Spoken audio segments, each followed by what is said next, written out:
So this is a historical portrait of a black person. Was this person enslaved? No. Can you tell from the clothing?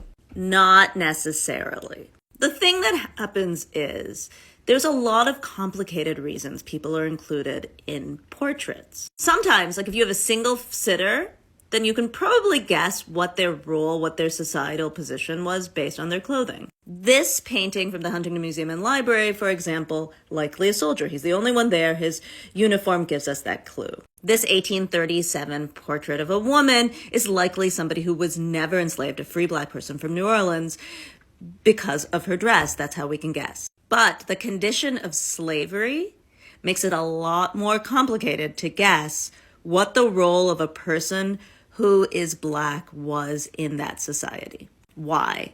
It's because the people, like the founder of Yale, thought of this human being as a possession.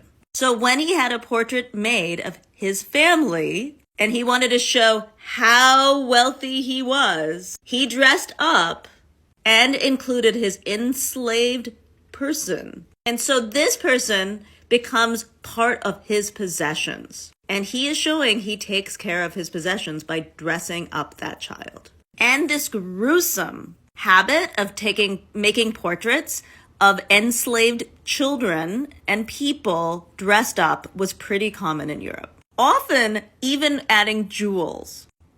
So when you see more than one figure, and one of them is a figure who is black, the clothing isn't always a clue.